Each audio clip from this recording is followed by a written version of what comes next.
이제 키로미터가 맞춰주시겠습니까? 네, 그렇죠.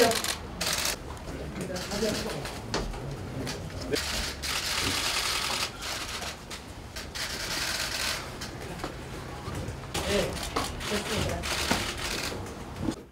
우리 열린민주당은 김대중 대통령 그리고 노무현 대통령님의 정신을 계승하고 촛불혁명에 의해서 탄생된 문재인 정부를 확실하게 뒷받침하기 위해서 탄생했습니다. 우리 알토론 같은 비례대표 후보 17분이 모두 당선이 되어가지고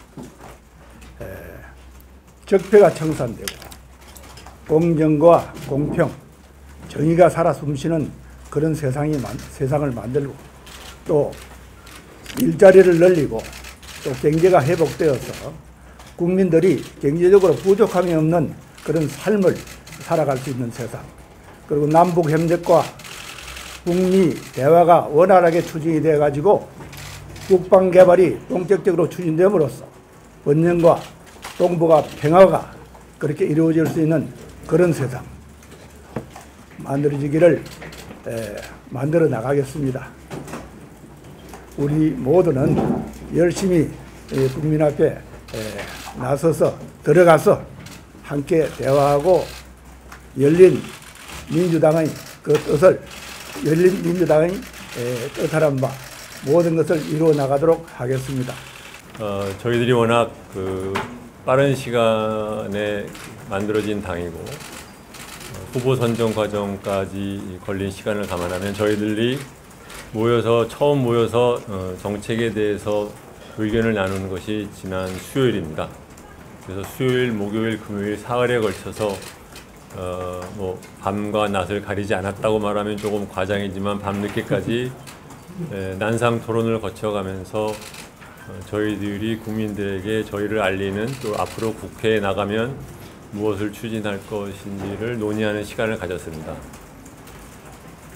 각자의 분야에서 각기 자기의 일을 하면서 처음 만난 사람들이 모인 자리에 쳐놓고는 굉장히 좋은 에너지가 넘치고 서로 팀워크가 좋은 그러한 논의였습니다. 지금 생각해보면 왜 그랬을까를 생각해보면 그만큼 우리나라에서 개혁에 대한 열망 또는 개혁에 대한 방향에 대한 깨어있는 시민들의 생각이 그만큼 겹치는 부분이 많았기 때문에 그런 것이 아니었나. 아마 저희들 생각하기에는 논의의 대부분은 주로 우선순위를 정하는 데 있었지 안건에 대한 그 자체에 대한 찬반을 갖고 논의한 시간은 극히 적었던 것 같습니다. 그 정도로 17명의 후보들이 모여서 논의를 하는 과정이 굉장히 압축적이면서도 생산적이고 그러면서도 그것이 알고 보니까 이것이 바로 우리가 원하는 거였구나를 도리어 저희들이 깨닫게 되는 그러한 과정이었던 것 같습니다. 공약이라는 것은 저희들이 무엇 하나하나를 하겠다라는 것도 중요하지만 전체적인 조합이 어떻게 이루어지는지를 보는 것도 굉장히 중요하다고 생각을 합니다. 이 과정에서 저희들이 여러분들한테 말씀드릴 수 있는 것은 또는 국민들에게 말씀드릴 수 있는 것은 저희는 이념적인 어떤 틀에 의해서 이런 공약을 만들지 않았다는 것, 각자의 분야에서 우리나라에 시급하게 필요한 뭔가 막혀서 뚫리지 않고 답답한 것, 그런 것들을 모으는 과정에서 저희들의 정책 공약이 모여졌고 그 중에 우선순위가 정해졌다는 것을 말씀을 드리면서 마이크를 넘기겠습니다. 열린민주당은 국회의원에 대한 국민소환제 도입을 총선 제1호 공약으로 제시합니다. 국민소환제는 주권자인 국민이 선출직 공직자를 임기 중에 국민의 신임을 잃는 것을 이유로 퇴임시킬 수 있는 제도로서 직접 민주주의적 요소를 도입하여 대의제 민주주의를 보완함으로써 국민 주권을 공고히 할 수 있는 제도입니다. 2004년 노무현 대통령에 대한 국회 탄핵소추 강행이 이루어진 이후 본격적인 논의가 시작된 이래로 지방자치단체장과 지방의원에 대한 주민소환제는 2007년부터 제도화되었다는 사실을 잘 알고 계실 것입니다. 그간 국회의원에 대한 국민소환제 관련 법안도 지난 17대 국회를 시작으로 매 회기마다 발의됐고 20대 국회에서도 총 5개 법안이 발의됐지만 성과를 거두지 못하고 있습니다. 작년 5월 31일 전국의 성인 504명을 대상으로 국회의원 국민소환제에 대한 찬반 여론을 조사한 결과 찬성 응답이 77.5%에 달한 사실이 있습니다.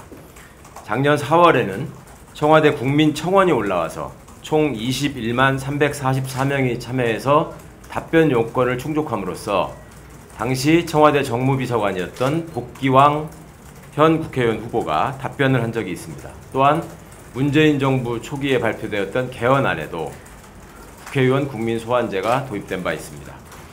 국민소환제의 순기능을 말씀드리겠습니다.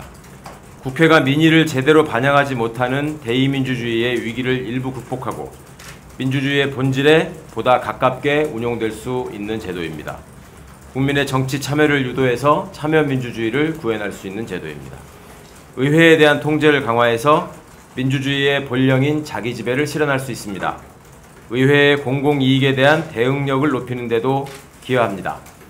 촛불 시민의 자랑스러운 역사, 그 역사를 기억하고 있는 문재인 정부도 이 국회의원에 대한 국민소환제 도입을 통해 유종의 미를 거둘 수 있기를 소망합니다.